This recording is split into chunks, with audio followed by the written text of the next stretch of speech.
question. The question is, what is the benefit of living in a senior co-op versus a senior rental? First of all, I think that the participation piece is critical.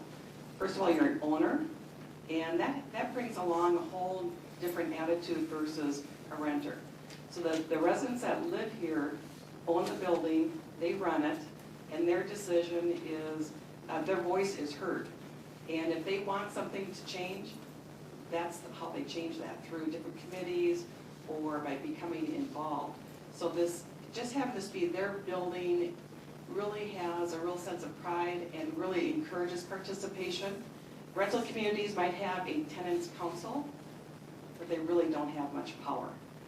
They don't have any power over what they're going to pay for rent, and they don't always have a say about what goes on in the community.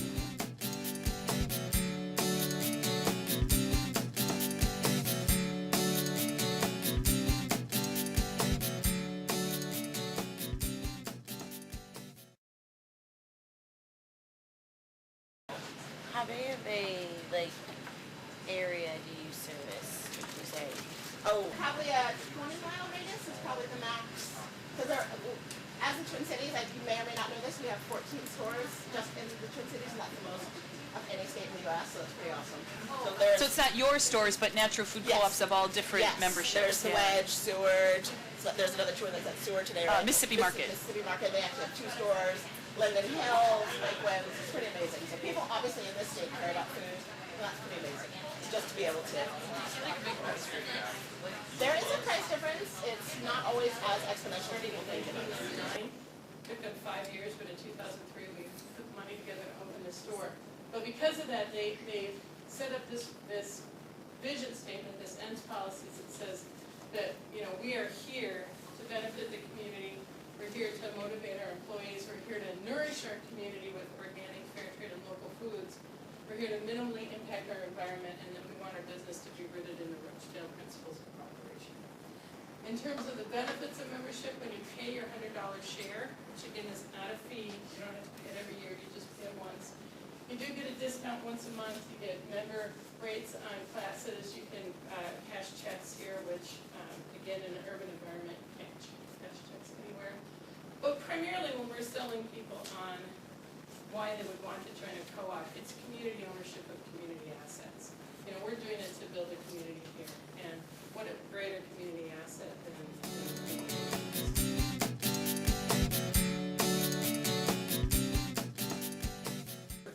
Yeah, my name is Brian Harrower. I'm the store manager of the REI here in Bloomington, Minnesota. We are a consumer-owned cooperative. We're the largest consumer-owned cooperative in the country right now. We've got about 4 million active members.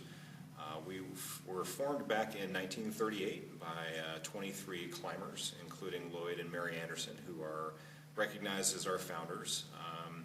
Basically, they were trying to get together to buy ice axes much cheaper.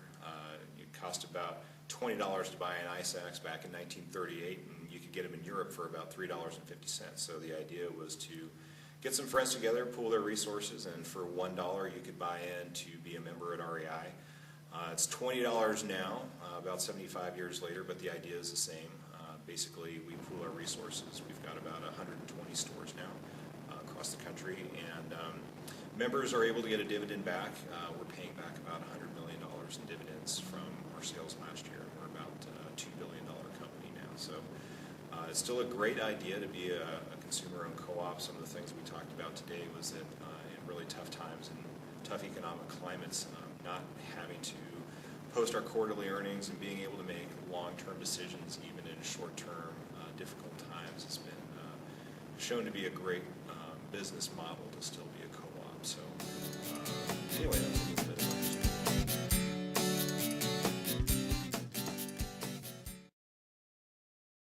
You know, we haven't done a great deal of advertising, spending money on advertising. I think you'd be really surprised to realize how our marketing gets done, because we've done some studies on why people buy Organic Valley products, and it turns out that about 90% of our people that buy our food buy it through word of mouth. In other words, they have a friend or a family member or a neighbor or someone who suggested it to them.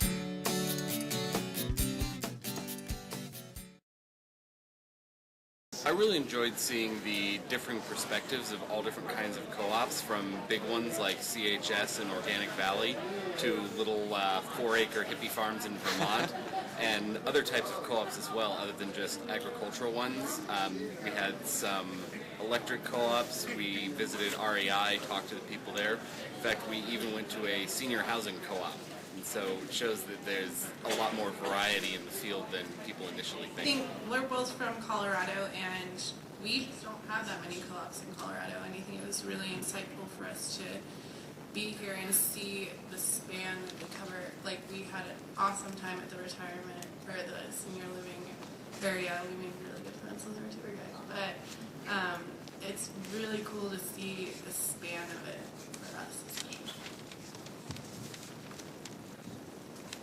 I think it's been good as a refresher, kind of as young people going into agriculture, that if we can get past our differences and work together for a collectively common goal, that we can really create something really special and really beneficial to a lot of different people.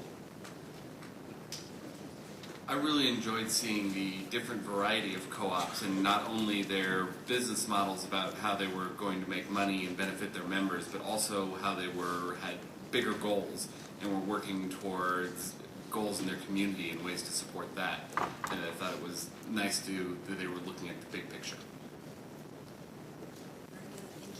I don't know, I guess just along what everybody else said too, I didn't realize you had electric co-ops and fuel co-ops and all kinds of, any and every industry. You can all work together and